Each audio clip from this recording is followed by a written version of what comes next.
right, this part I think we're gonna bypass until Thursday. Will I have to know all of these? No. Will I have to know the big ones? Yeah.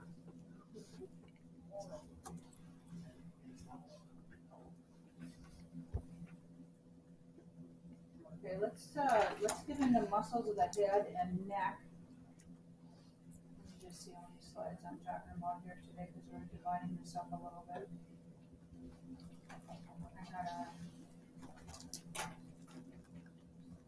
I might take you elsewhere.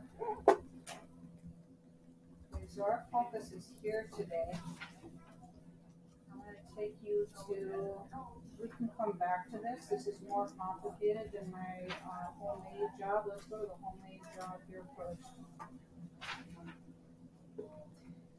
Head and neck is your focus. Okay, so frontalis. Okay, so here's a muscle named for the bone that it overlies. Actually, practice this. Crease your forehead. Crease your forehead. Or raise your eyebrow. What muscle is working is your frontalis.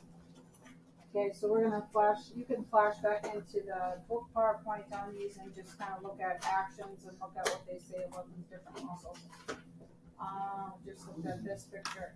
Temporalis, again, another name of a muscle that overlies the bone. It helps with jaw closure. This is a synergist.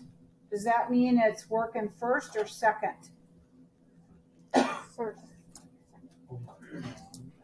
Is a synergist a prime mover, secondary, or tertiary mover? Third. So it's not the prime mover, right? Works on helping your jaw to close. If it's contracted, remember all the time when you're looking at these pictures, think of that muscle actually contracting and go through the motion. Okay, and you can feel on certain ones better than others, obviously. Zygomaticus, this is your smiling muscle.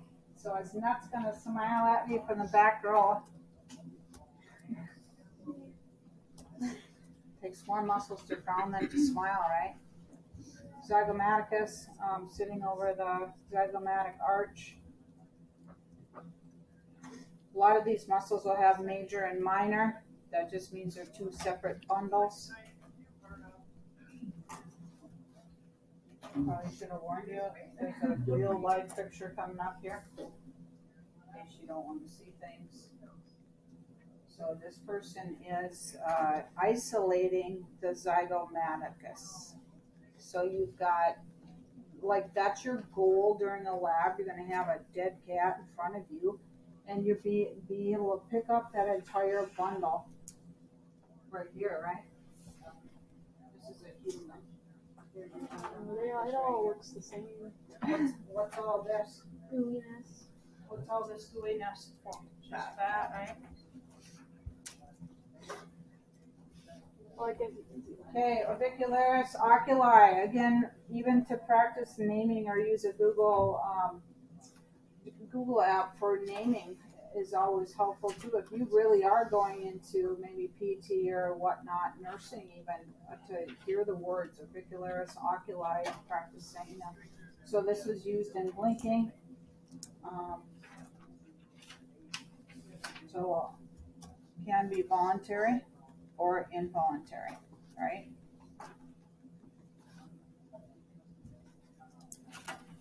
Circular muscle. Orbicularis oris, another circular muscle. The pucker muscle. You make a pucker with your lips. You are using muscle G here on the right hand side, orbicularis oris.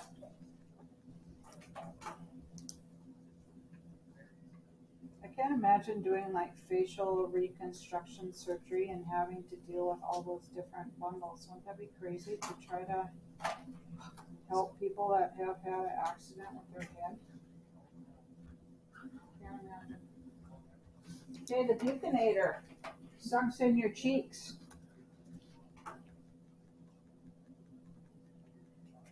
So the one you have a masseter, your big old cheek muscle is your masseter, the one right in front of it, in red on this picture is the buccinator. But we all can feel your cheek muscle contracting, and the buccinator in front. Masseter is a large cheek muscle. This is the prime mover for closing your jaw. This is the muscle my horse has a big old stripe going across, sideways across those longitudinal fibers. So far so good. No infection so far.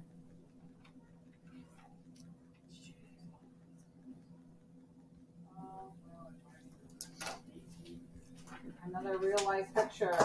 So here's a buccinator pulled, or not a buccinator, a masseter pulled back.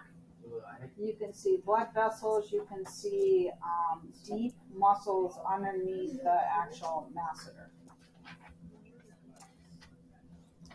It's so unsettling that like all this is down, but like then it's like eyelashes. A little creepy. Okay, sternocleidomastoid. So here you have the diagonal. If you pull your neck up, I can grab my sternocleidomastoid. You can grab it. Take your neck, push your head back a little bit, grab it. You can feel it's coming together here. It's going out at a diagonal, gonna join in right underneath your ear. So flexes. What does that word mean? Flexes. Turns the head. So a big one. That's if you have you ever had whiplash? Yes. That's the one that's in pain. You're in pain because that sucker got stretched too far with whiplash.